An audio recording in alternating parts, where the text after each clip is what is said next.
¿Qué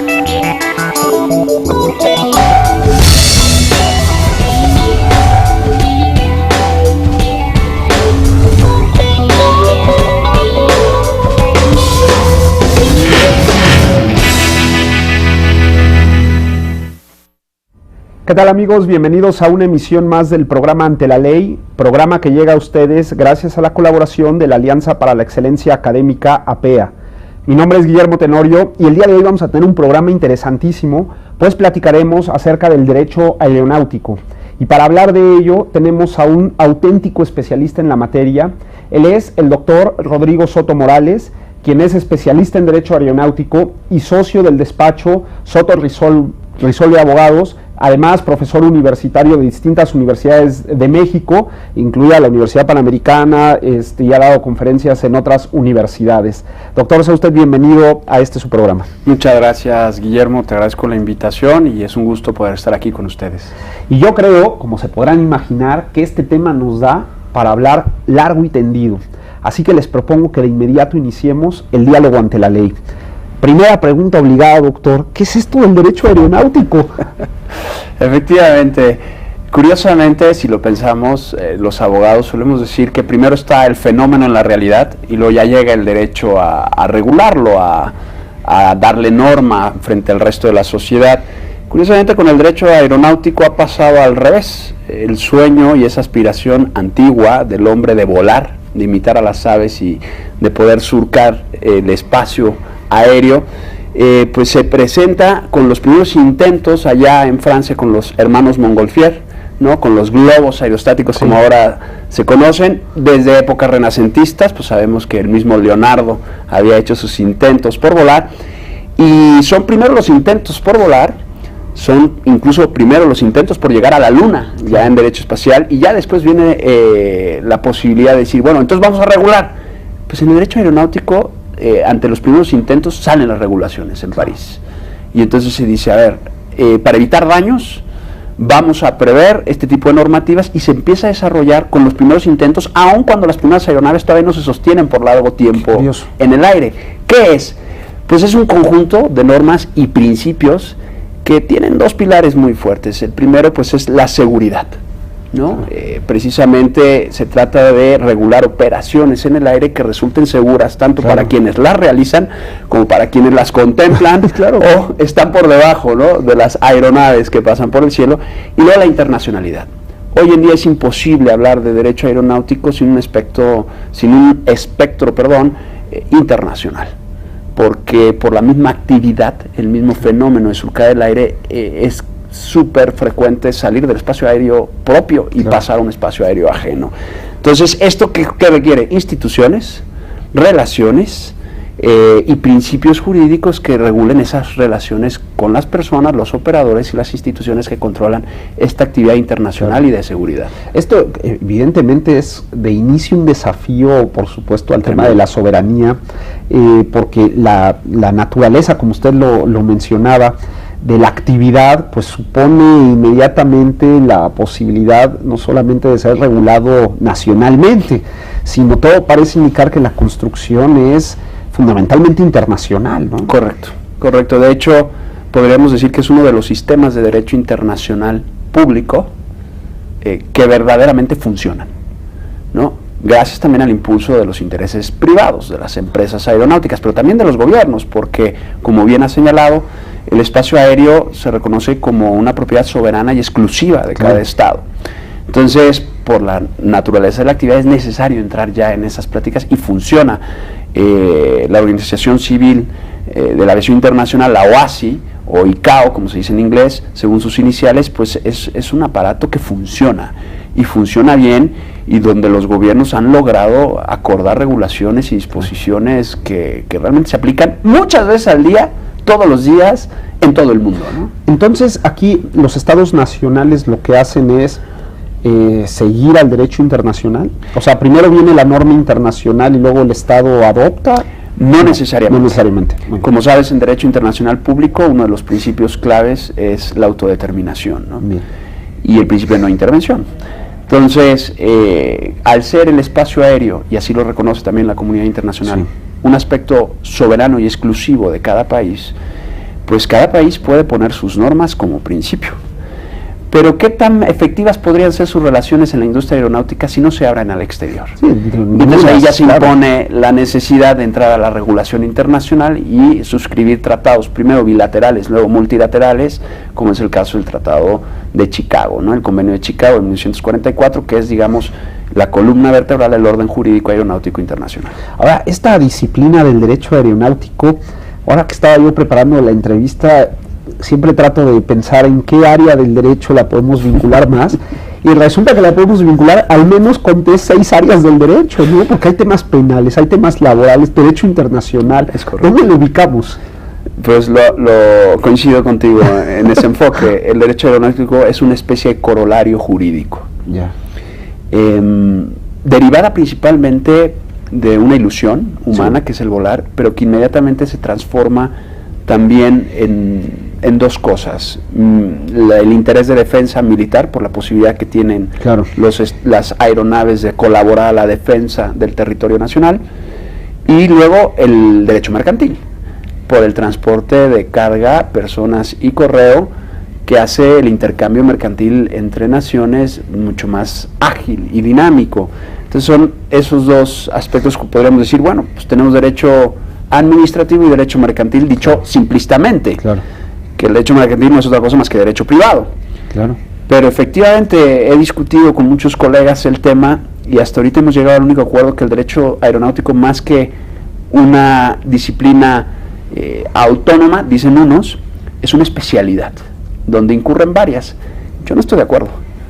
Yo creo que el derecho aeronáutico sí tiene ya una autonomía científica, que no depende de la clasificación jurídica. Ese es un error. Tratar de clasificar, claro, las realidades teniendo como punta de partida el enfoque jurídico. Claro. La autonomía del derecho aeronáutico parte de la actividad, del, claro, fenómeno, y es el derecho el que después ayuda a arreglarla. Entonces, si el derecho lo que hace es imprimir normas para regular la conducta de una serie de sujetos, instituciones, etcétera, el punto de partida es la acción del sujeto, no la perspectiva jurídica previa. Claro. Entonces es un error, me parece, desde el punto de vista sistemático, académico, querer decir que es una especialidad o que no es autónomo. La aviación por sí misma es un mundo, claro, es un universo. Todos, desde que entramos en un aeropuerto, nos encontramos frente a realidades que son distintas fuera, claro, y hasta que abandonamos el aeropuerto en el punto de destino, nos volvemos a encontrar con otras realidades. Todo es muy específico, todo es muy normado. Entonces hay una complejidad enorme de operaciones y relaciones que justifican sobradamente su autonomía. Su autonomía, claro. Hay otro tipo de normas que también me llamó muchísimo la atención, que son las normas de la IATA. ¿Nos podría explicar exactamente por qué? Estoy seguro que buena parte de nuestro auditorio, cuando ha viajado en el avión y ve ahí el nombre de IATA en cualquier cantidad, desde los boletos de avión hasta en otros lados, en esta actividad que uno realiza como pasajero. Claro. Pero ¿qué es esto de la IATA y cuáles son sus alcances y la vinculación de sus directrices? ¿Son vinculantes sus directrices? Depende. Depende. Bueno. A ver, la IATA, en términos jurídicos, pues es un fenómeno asociativo. Es decir, es la Asociación Internacional del Transporte Aéreo. Y principalmente está conformado por organismos privados, las aerolíneas principalmente, sean de pasajeros, de carga o de correo. Y entonces la función de la IATA es servir a sus miembros, a sus agremiados, para promover la seguridad, la confiabilidad, el desarrollo económico y operativo de esas empresas. ¿Todas las empresas aéreas del mundo están asociadas a IATA? No. No, tiene 191 miembros actualmente, pero incluso hay aerolíneas nacionales muy conocidas que no son miembros de IATA. Recientemente platicaba con un funcionario federal que tiene que ver en la materia y me hacía ver que esta aerolínea en concreto no lo es, pero que ya se ha dado cuenta después de 10 años de operación que le conviene serlo, claro, y está a punto de hacerlo, ¿no? Entonces, no, porque el fenómeno asociativo es libre. Ahora, si tú tienes una estructura de una institución como es IATA, que te promueve la capacitación, que te dice cómo hacer las cosas, que te facilita un flujo de información, un sistema computarizado de reserva. En la aviación, en la historia de la aviación ha habido 2 grandes revoluciones. Primero, el motor a turbina, que eso pues pudo hacer los vuelos mucho más, con mayor alcance y en mayor velocidad. La turbina vino a revolucionar la aviación. Y el segundo, desde el punto de vista comercial, es el sistema de reserva computarizado.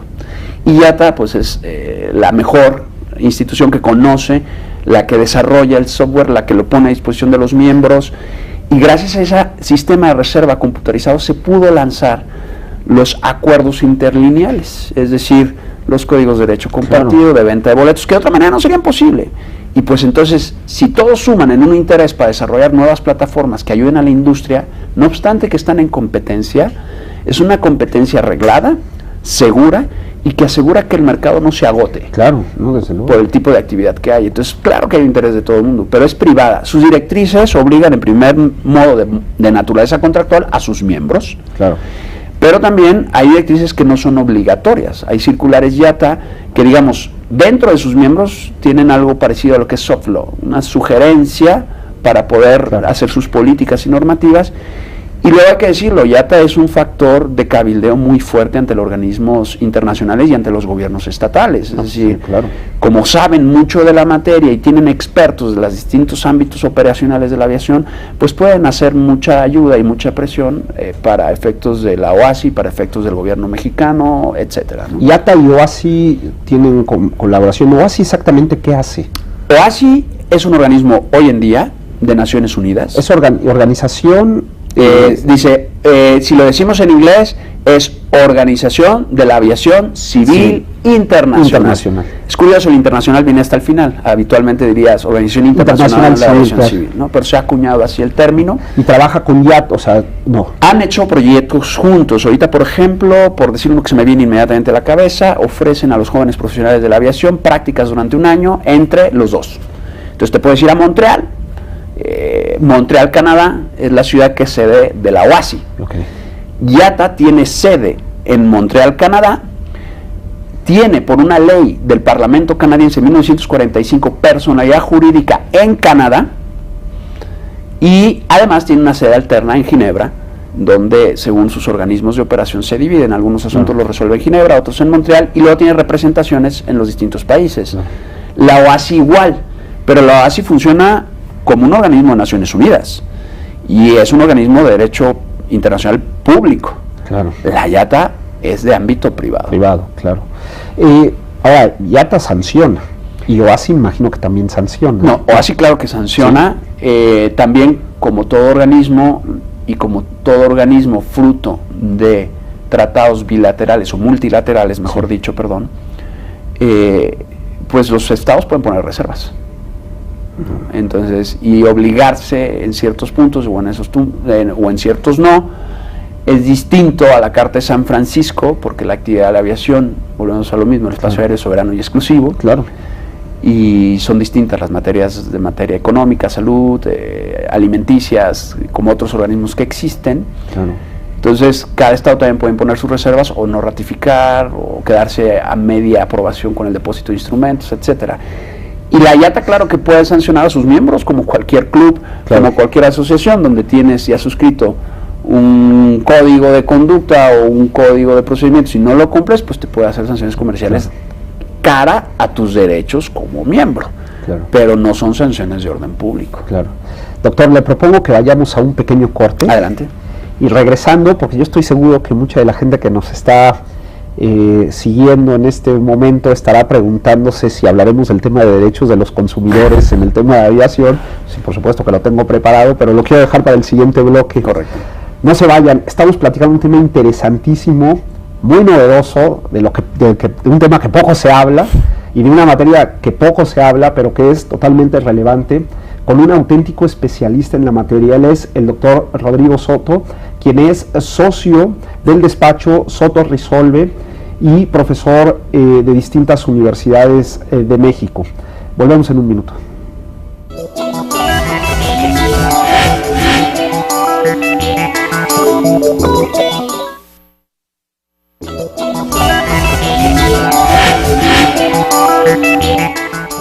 Muchas gracias por seguir con nosotros. Estamos platicando de un tema interesantísimo, es el derecho aeronáutico, con un auténtico especialista en la materia. Él es el doctor Rodrigo Soto, quien es socio del despacho Soto Resolve y que se dedica fundamentalmente, su línea de investigación últimamente ha estado vinculada a temas de seguridad nacional, pero derecho aeronáutico como eje fundamental. No olviden que si quieren ponerse en contacto con nosotros, lo pueden hacer a través de distintas vías. La primera de ellas a través de nuestra cuenta de correo electrónico en gtenorio@up.edu.mx, ustedes lo ven ahí en pantalla, o bien a través de nuestras redes sociales en @antelaley_mx, o bien a través de las cuentas del canal judicial, tanto la cuenta de Twitter en @canaljudicial, o bien la cuenta de Facebook en facebook.com/canal judicial, donde con todo gusto nos pondremos en contacto con ustedes para escuchar sus dudas, comentarios o sugerencias respecto a los contenidos de este programa. Bueno, doctor, ya nos puso al tanto de las generalidades del tema. Okay. Y ahora sí me gustaría entrar a algunos temas concretos que estoy seguro que a nuestro auditorio le gustará muchísimo entender ya estas particularidades de esta materia. La verdad es que ya tiene muchos años, pero que para nosotros es algo como que muy nuevo, porque se habla poco del tema, como decíamos en el bloque pasado, sobre el derecho aeronáutico. ¿Hay algunos principios rectores que muevan el quehacer ya de la construcción del derecho aeronáutico? Sí, hay mucha discusión académica. Es verdad, yo tomando como base tu pregunta, a ver, el derecho aeronáutico existe desde que existen los aviones, ¿no? Ya tenemos 100 años de la aviación sobraditos. Así como que disciplina muy nueva. No lo es, ¿no? O sea, si me preguntas, pues es mucho más nuevo el derecho ambiental, el energético, pero ¿qué pasa? Que efectivamente hay poca tradición académica en nuestro país. Países como Argentina, Estados Unidos, Uruguay, España, Alemania, no te digo Francia, porque pues ahí están los pioneros de la aviación, pues obviamente tienen mucha tradición con esta asignatura, y hay mucha discusión respecto a tu pregunta, a la segunda parte de la pregunta, es decir, principios, ¿no? Sí. Pues hay quien habla de notas definitorias, hay quienes hablan de características. Si tú me preguntas como principio, entendiendo como principio pauta de interpretación y actuación en la aviación desde el punto de vista legal, pues el primero sería el principio de seguridad. Muy bien. ¿No? Pues ¿por qué? Pues porque tenemos no solo, cuando hablamos de seguridad en aviación, hay que entender dos cosas: la seguridad operativa, o en inglés safety, y la seguridad pública, que en inglés se suele decir security, y así distingues el security del safety.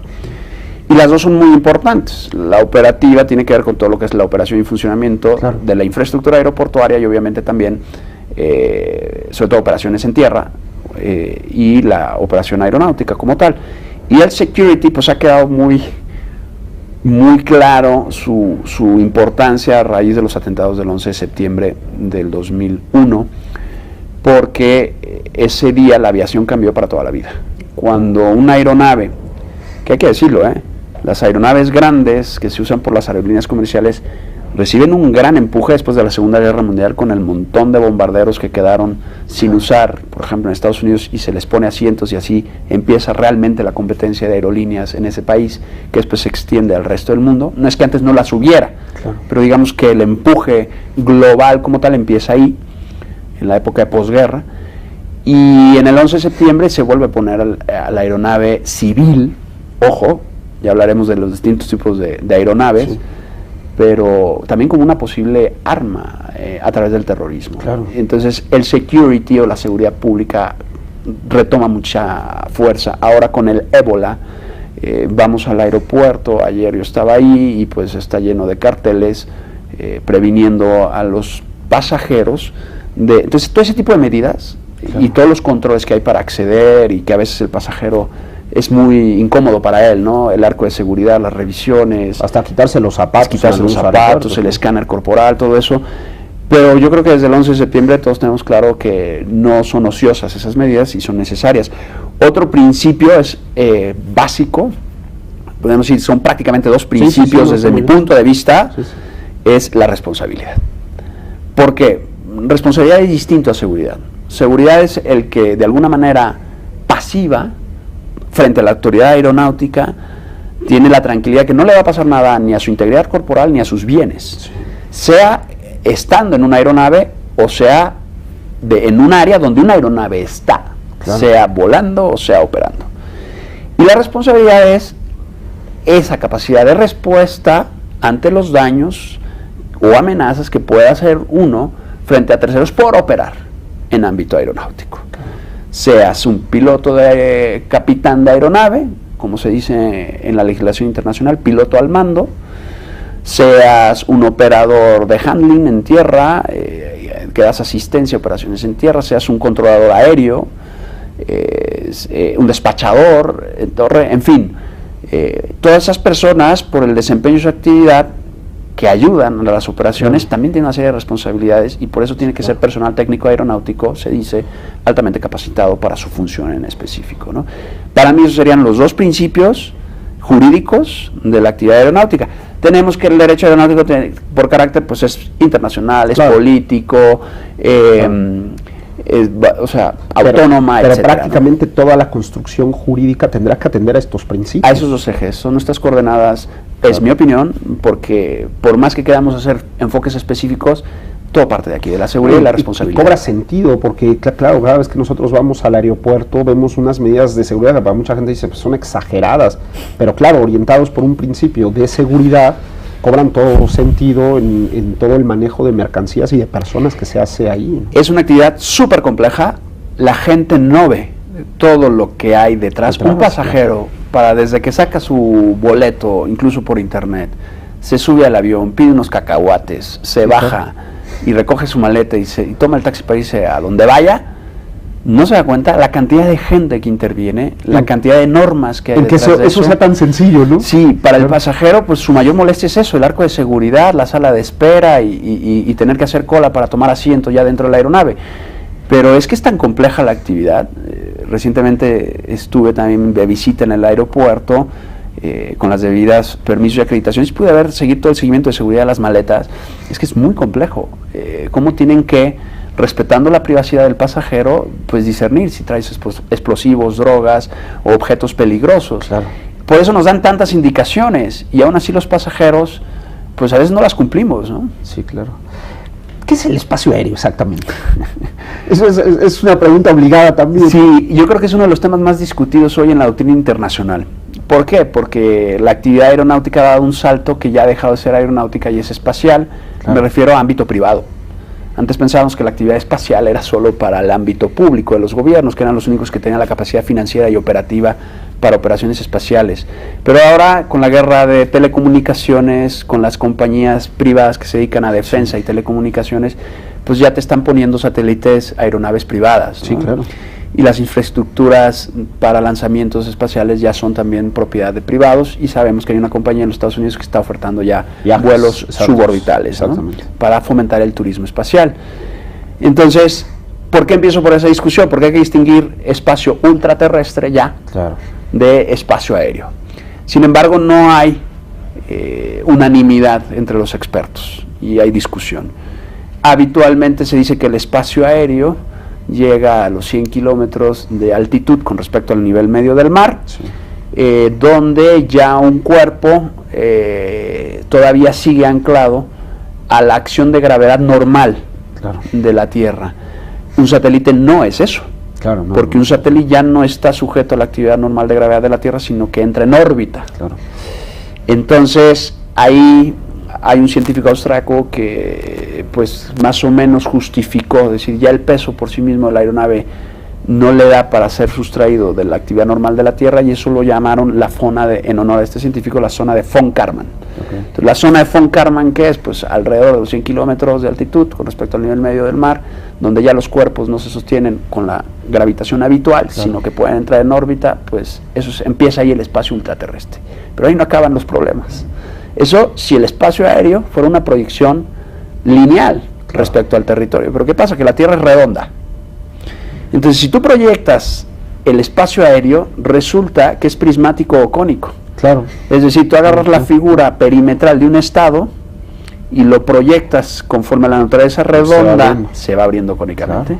Entonces llega un momento en que tu espacio aéreo resulta que se cruza con el espacio aéreo del otro.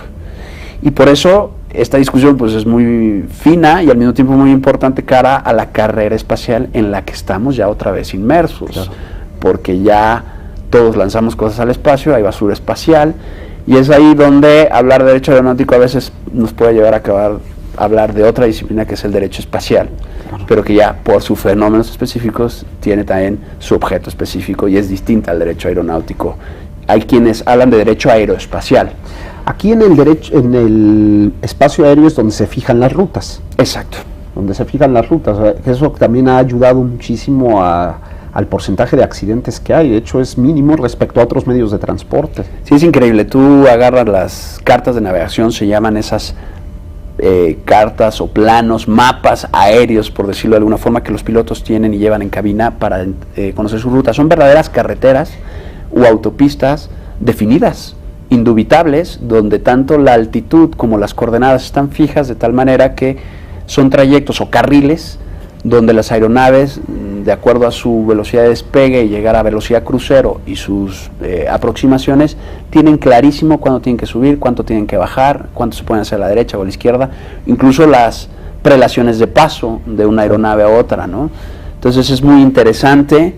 Esa ruta la fijan los estados. Aquí en México tenemos un organismo, Servicio Mexicano a la Navegación, Servicios a la Navegación Aérea en espacio, en espacio aéreo mexicano, CNA, pues que las fija. Cada estado debe fijar las suyas. Y luego cuando, claro, ya nada más se van conectando, me imagino por los convenios. Se pueden negociar rutas internacionales con convenios bilaterales exclusivas, claro, que no entren para el tráfico doméstico y que sean solo para vuelos internacionales, y eso ya es una negociación bilateral o multilateral entre entre dos o más estados. Volvamos a la tierra. ¿Qué pasa con los aeropuertos?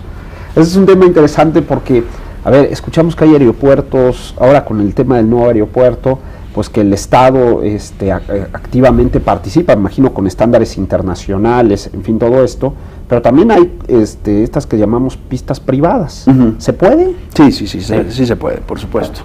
Lo que sí tiene que haber es una certificación de la autoridad, claro, porque si tú me entiendes los principios de seguridad y responsabilidad, dejarlos a instancia de parte privada, acabamos como pista clandestina. No es procedente, porque esa actividad pone en peligro aún a quienes están más allá de tu propiedad privada. Claro. Entonces, ese principio de publicidad o dimensión de publicidad que tiene este derecho es insustraíble del pilar de la seguridad y la responsabilidad. Estamos hablando en general, lo que tú me preguntas, de lo que se conoce en el ámbito del derecho aeronáutico como infraestructura aeroportuaria. Así es. Entonces, pues son un conjunto de bienes y servicios, porque no solo es la pista. Claro. Muchas veces la pista te sirve de poco. Si vas a tener actividad regular, pues necesitas una serie de servicios conexos asistenciales, claro, para que la operación de despegue o de aterrizaje se lleve a cabo con éxito, claro, sin poner en peligro ni a los que van en la aeronave ni a los que están fuera de ella. Entonces, podríamos decir que el genérico de aeropuerto pues es aeródromo. Hay unos más grandes que otros. Entonces, habitualmente le llamamos al aeródromo pues al que es deportivo, un club privado, claro, de vuelo, que tienen aviones deportivos, incluso pequeños aeródromos de aeronaves a control. Exacto. Pronto, pues, también de drones, ¿no? Aviones no tripulados, que empezaron, pues, antes le decíamos aviones de radiocontrol. El problema es que el dron ya es mucho más grande y sofisticado y tiene unas capacidades mucho más grandes. Entonces, puede ser una infraestructura aeroportuaria, puede estar en tierra, pero también puede estar en mar. Si lo piensas, un portaaviones es un aeropuerto. Es un aeropuerto, claro. Móvil incluso. Entonces puede haber estáticos, puede móvil. Entonces esto es muy rico.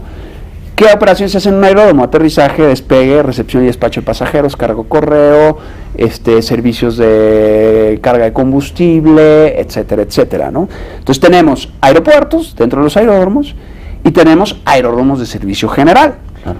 Entonces, los aeropuertos deben ser siempre de servicio público. Entonces, un aeropuerto está sujeto a concesión, porque ofrece un servicio comercial regular, o incluso puede ser de aviación ejecutiva no regular, pero está abierto al público para que todo el mundo pueda tener ahí acceso al uso de aeronaves. Es concesionado, la regla general aquí en México es concesionado. Es correcto. ¿En México o en todas partes del mundo? No, en México. Lo que más conozco pues es el régimen mexicano. Sí. Tenemos una ley de aeropuertos que tiene también un reglamento respectivo, y el aeropuerto público tiene que ser concesionado, efectivamente. No es manejado por el Estado. No necesariamente. Pero podría... Bueno, el caso más típico lo tenemos aquí. El Aeropuerto Internacional de la Ciudad de México es una empresa, sociedad anónima de capital variable, pero entra directamente, desde mi punto de vista, en la organización pública, en la administración pública. Es una empresa paraestatal, no obstante que tiene figura de sociedad anónima, pues todo el capital es gubernamental. Interesante. Entonces, se concesiona a una empresa que es de capital público. La opera una empresa distinta a la organización, a la administración pública, pero no se sustrae de la administración pública paraestatal, porque todo el capital que compone el Aeropuerto Internacional de la Ciudad de México, no obstante que es una SA, es público. Entonces, en cambio, el aeropuerto de Guadalajara está concesionado al Grupo Aeroportuario del Pacífico, el de Cancún al Grupo Azur, el de Monterrey a OMA, que el aeropuerto no es que sea de ellos, está concesionado, ¿no? Es una subrogación de un servicio. Y lo mismo sucederá con el nuevo aeropuerto, el Estado será el principal... Así es, este nuevo aeropuerto, tocas un tema muy interesante en lo jurídico. ¿Por qué no hubo concursos, licitación como sí lo hubo con el tren a Querétaro? Porque entra dentro de un supuesto la ley de aeropuertos de ampliación, que cuando bajo una misma concesión las instalaciones e infraestructura que tienes ya no son suficientes y hay la necesidad de dar desahogo a mayor demanda de operaciones, bajo una misma concesión puedes tramitar la ampliación. Entonces no hace falta, siempre y cuando justifiques 4 viabilidades. En materia aeronáutica casi siempre tienes que justificar 4 cosas para poder operar algo aeronáutico. Una viabilidad financiera, una viabilidad técnica, una viabilidad administrativa y una viabilidad jurídica.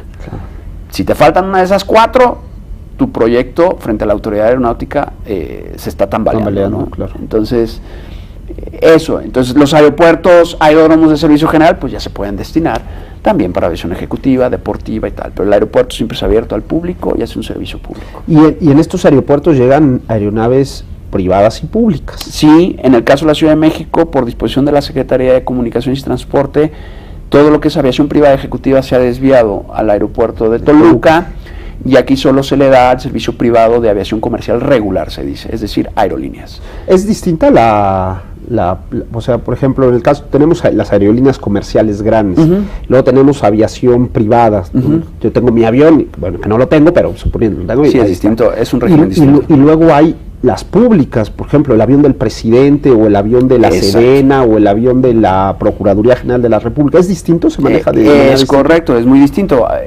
Vamos a ver, una aerolínea ofrece un servicio, siendo incluso un ente privado, una empresa como cualquier otra, pero ofrece un servicio público, comercial, regular. En cambio, tu avión privado, tú no ofreces ningún servicio público. Tú tienes tu avión, incluso tú podrías ser el piloto de tu avión. Mucha gente así, el que tiene un avión es porque es un apasionado de la aviación, incluso le gusta pilotear su avión. No es infrecuente que los dueños de aviones piloten su propio avión, pero no responden a una regularidad ni a una oferta pública de servicio. Entonces, y luego aparte está la aviación de Estado, que se dice. Efectivamente, el presidente tiene aviones, tiene aeronaves, la Marina, incluso un ayuntamiento, puede tener helicópteros, los bomberos, la policía. Tenemos aviación civil y aviación de Estado, principalmente. Y la aviación de Estado se puede dividir en aviación militar y de servicio público de Estado, es decir, servicio público de Estado es todo aquello que no es militar, presidentes municipales, gobiernos locales que tienen sus aeronaves para sus necesidades, y la militar ya se rige en un régimen aparte, no entra dentro de lo que conocemos en México como la Ley de Aviación Civil. Claro. Existen, en el caso de accidentes, en fin, protocolos. Totalmente. Pero ¿son protocolos internacionales o le toca a cada país pues ya determinar el protocolo que va a seguir en el caso de algún accidente aéreo? Y ahorita lo dejo aquí enunciado porque quiero enlazarla con otra pregunta sobre lo que sucede alrededor de los aeropuertos. Mira, la OASI, este convenio que te mencioné de Chicago de 1944, que te dije que es como la columna vertebral de la regulación internacional, tiene nada más y nada menos que 19 anexos. Y el último aprobado apenas el año pasado, que fue el anexo sobre seguridad operacional, gestión de la seguridad operacional, Entonces, fíjate, ahí está previsto de todo, licencias del personal técnico aeronáutico, reglamento del aire, que son las reglas de cómo nos vamos a medir, cómo nos vamos a manejar con las otras personas dentro de la aeronave, fuera de la aeronave, servicios meteorológicos, cartas aeronáuticas, que esto que te acabo de explicar, cómo se hacen las rutas, tal, unidades de medida para que estén estandarizadas a nivel internacional, códigos de comunicación radiales, formas de búsqueda y salvamento. Entonces, cuando hay un accidente, sí que hay un protocolo, hay centros de coordinación de búsqueda y salvamento, lo acabamos de ver claramente en el desafortunado caso del MH370 de Malaysia Airlines, que fue noticia mundial. Entonces, el anexo que prevé búsqueda y salvamento es el anexo 12. Entonces, ahí se dan unas directrices. ¿Qué ha hecho la ley mexicana? Tanto la ley de aviación civil como la ley de aeropuertos han recogido las directrices de OASI. O sea, ¿para qué inventar nuevas? Exactamente. Y constantemente la OASI sesiona, el Consejo General sesiona cada 3 años, me parece, por lo menos, y la OASI tiene una comisión de navegación que constantemente está sesionando, estudiando los asuntos para generar nuevas directrices. Y entonces se hacen suplementos de los anexos que completa lo que ya se dice en el anexo, que a su vez completa lo que se dice en el Tratado de Chicago, ¿no? Entonces hay bastante normativa al respecto, ¿no? Claro. Doctor, le propongo que vayamos a un segundo corte. Está interesantísima la plática y no le hemos entrado de lleno al tema de derechos de los usuarios, porque estoy seguro que buena parte de nuestro auditorio debe estar diciendo: me prometiste en el bloque pasado que iban a hablar de derechos de los consumidores. Lo dejamos ahora para el siguiente bloque sin falta. Claro que sí. No se vayan, estamos platicando un tema interesantísimo que es el derecho aeronáutico con un auténtico experto en la materia. Él es el doctor Rodrigo Soto, quien es socio del despacho Soto Resolve. Volvemos en un minuto.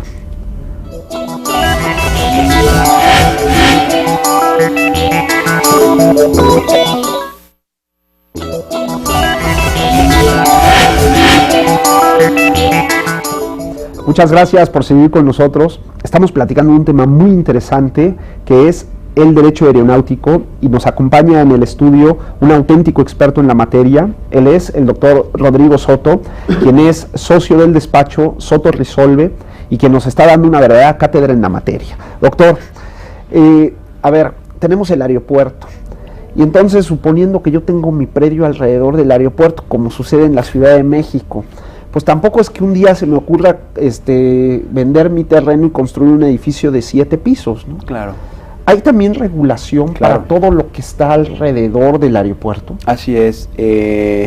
Lo primero antes de construir un aeropuerto es ver, es una cosa de mucho sentido común, si es la zona adecuada, pensando en la actividad o las actividades, que son muchas, que se van a desarrollar en ese lugar.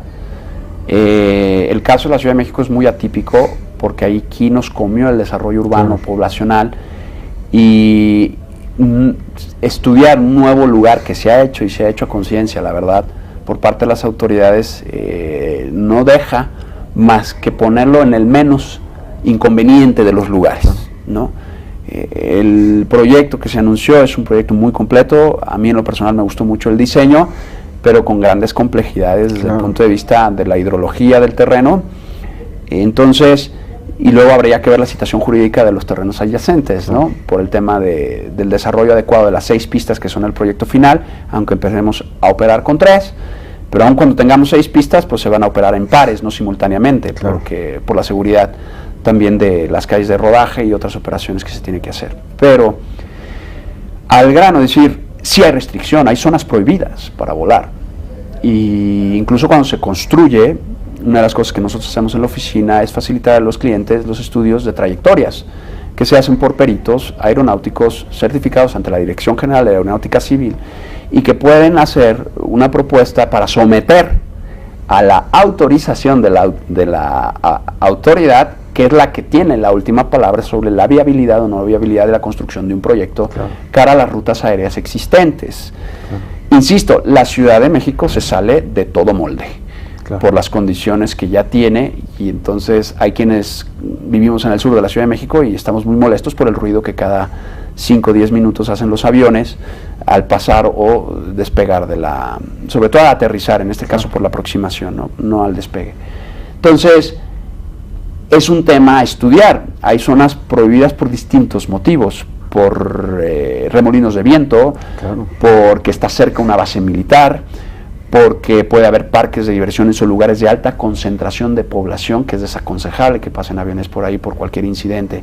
Recordemos que operativamente lo más exigente en la aeronáutica es el despegue y el aterrizaje. Claro. Entonces, en Argentina, pues tuvieron la tragedia de Aeroparque hace más de 15 años por tener el aeródromo ahí dentro de la ciudad, ¿no? Claro. Entonces, que en una operación fallida de despegue, pues aquello fue una tragedia porque alcanzó a los coches que pasaban por fuera del aeropuerto. Es como si aquí se nos fuera un avión hacia Churubusco, ¿no? O Río de la Piedad, sería terrible.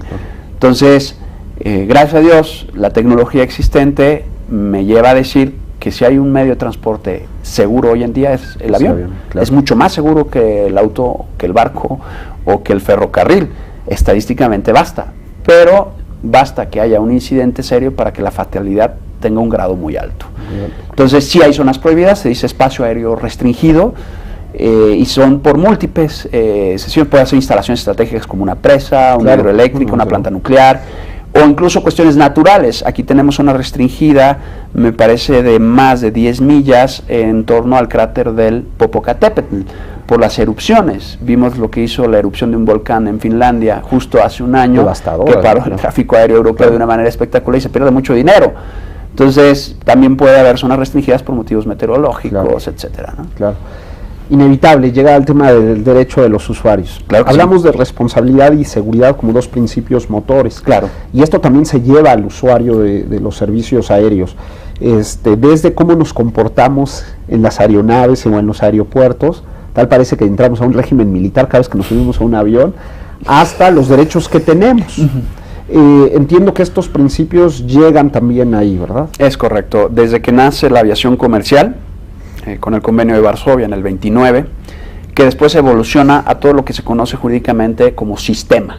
¿Qué es un sistema? Jurídicamente un conjunto de normas, pero al tratarse de normas internacionales y desarrolladas en distintos momentos temporales, Sí. Empezamos con el 29, luego seguimos con la Convención de Guadalajara, La Habana, Cuba, los convenios de Montreal, etcétera, protocolos, anexos a estos convenios. Se va haciendo un cúmulo de tratados internacionales que se llama un sistema. Entonces, lo primero que hay es un sistema que se conoce como el Sistema de Varsovia, donde se habla de la responsabilidad de las aerolíneas frente a los pasajeros por retraso de equipaje, pérdidas de vuelo, responsabilidades meramente comerciales, patrimoniales. Sí. Otro sistema de responsabilidad es el penal, ¿no? Actos de interferencia ilícita, actos ilícitos en vuelo, convenio de Tokio, etcétera. Eso ya es derecho penal, por el interés público y de la seguridad, pero aquí estamos ante la responsabilidad. Entonces, el sistema de Varsovia preveía reparaciones, y el problema es que al ser internacional había un problema de la moneda, ¿no? ¿En qué te pago? Oye, yo compré el boleto en francos suizos, pero soy norteamericano y me dejaste en Nueva York, ¿en qué me pagas? Págame en dólares, ¿no? Entonces era un problema, y se llegó a la unificación de una figura financiera que sigue existiendo, y se puede consultar su valor, me parece que en la página web de la Comisión Nacional Bancaria y de Valores o del Banco de México, que se llama Derechos Especiales de Giro, que son unidades de compensación. Pero ¿qué pasa? Que hay tratados específicos internacionales, existen y se pueden invocar para que se te pague la reparación de un daño provocado por parte de la aerolínea o de la empresa, pero también hay un límite. Claro. Hasta cierto número de derechos especiales de giro, según el caso, sea un overbooking, sea que me hagas daño, que se te caiga el hule de las llantas que despegan en la pista del aeropuerto de la Ciudad de México, pues como hacen mucho esfuerzo, al enfriarse se desprenden capas de hule y les caen a las casas cerca. Entonces, claro, tienes la aseguradora de la aerolínea, pues que se adelanta y ve, ¿no? Y tiene que pagar los daños que hacen las casas. Luego, pues el boletaje, ese es un tema, ¿no? El sistema de Varsovia evoluciona desde el 29 hasta 1999, donde hay una nueva convención internacional que se llama la Convención de Montreal sobre la unificación de ciertas reglas del transporte aéreo, que prevé ya no solo la reparación y el modo de hacerlo, sino las jurisdicciones. Claro. Por ejemplo, un mexicano tiene derecho a remandar una aerolínea extranjera en México si compra el boleto en México y si la aerolínea es parte de ese Tratado de Montreal del 99. Entonces, si los dos países son partes, el consumidor puede demandar en la jurisdicción de origen. Claro. De donde es parte, dice el artículo 33 de la Convención, o donde compró el boleto. Entonces, y luego lo hemos visto recientemente, los organismos domésticos del país. La Procuraduría del Consumidor, Federal del Consumidor, claro, ha hecho ya acciones por publicidad que tiende al engaño, por incumplimiento de circulares y normas oficiales en materia de las ofertas de los servicios aeronáuticos. Entonces sí existe manera de reclamar todo tipo de violaciones de derechos del cliente, ¿no? Sí, desde que sobrevenden los vuelos hasta lo que sea, ¿no? Son procesos largos que a veces las aerolíneas lo que optan es compensar. Eso. Se dice de manera jurídica una compensación con otro vuelo, un boleto gratis, te pago porque no llegó tu equipaje, cómprate uno y tráeme la factura y te la reembolso. Eso se hace mucho. Tengo unos amigos que en su luna de miel pues efectivamente sufrieron muchísimos inconvenientes con la aerolínea y les escribieron una carta a la aerolínea bastante dramática diciendo cómo es posible que la luna de miel, ¿no? El inicio de la relación y la trascendencia que eso tiene, pues les regalaron otra luna de miel en boletos de avión. O sea, muchas compañías optan por eso, pues porque irse a un juicio les cuesta más. Claro. Desgraciadamente muchos usuarios no saben que existen estos medios. Por ejemplo, no saben que tienen el derecho de que antes de entregar su equipaje en mostrador para documentar, pueden entregar una declaración de lo que llevan y se las tienen que acusar de recibido para que cuando hagan la declaración sea exactamente por el valor y no por menos. Claro. Es un derecho del pasajero. Eso implica en casa ordenar muy bien el equipaje, llegar con la aclaración hecha para no hacer perder el tiempo a los demás, claro, pero no hay manera de que se las rechacen. Nomás que estamos acostumbrados a ir más deprisa y no detenernos. Todas las aerolíneas deben de publicar las condiciones generales de su contrato y sus avisos de privacidad en sus sitios web y tienen que estar accesibles a todos los consumidores y usuarios del servicio. Claro, y también obligaciones para el pasajero. Claro. O sea, el tema prohibido fumar, prohibido... Totalmente. Estas nuevas restricciones con el tema del terrorismo, de llevar los botecitos, los líquidos ahí, todo eso, ¿no? Es que ¿cómo es posible? Dice la gente, si antes sí, perdóname, pero es que es un servicio que se te oferta por un particular y el particular puede poner las condiciones. Entonces son contratos de adhesión, como se dice en teoría general del contrato, ¿no? O sea, tú no puedes tener la libertad de establecer las cláusulas. Y el que manda ahí, pues es el explotador aéreo, se dice técnicamente, o sea, la compañía, y ya una vez en operación en vuelo, puerta cerrada, aeronave, el piloto. Entonces, indisciplina de pasajeros, todo eso está previsto. Es también pregunta obligada, sobre todo siendo un espacio de la Alianza para la Excelencia Académica, preguntar ¿en dónde se enseña el derecho aeronáutico? Porque traté de revisar algunos planes de estudio para preparar la entrevista y no encontré una materia de derecho aeronáutico en la mayoría de las escuelas a las que entré, ¿no? Es un tema, al tener tan poca tradición académica en nuestro país, pues cuando yo empecé en estas lides tuve que ir al extranjero, tuve que ir a Sudamérica, Estados Unidos, Canadá. Afortunadamente hay buenas universidades, siguen siendo muy pocas, que ofrecen programas de posgrado en derecho aeronáutico, sobre todo en Estados Unidos, sí, Holanda y Canadá principalmente, y una que otra en Argentina. ¿Qué pasa? Que sí se enseña derecho aeronáutico cada vez más, porque es una actividad que se está manifestando con la economía global súper necesaria. Claro. Y aquí en el país, pues en la UNAM se solía tener un seminario en la Facultad de Derecho, creo que no es recurrente, creo que a veces se da, a veces no. Soy muy buen amigo del colega que da Derecho Aeronáutico en la Iberoamericana, pero me contaba que este semestre no se abrió por falta de quórum.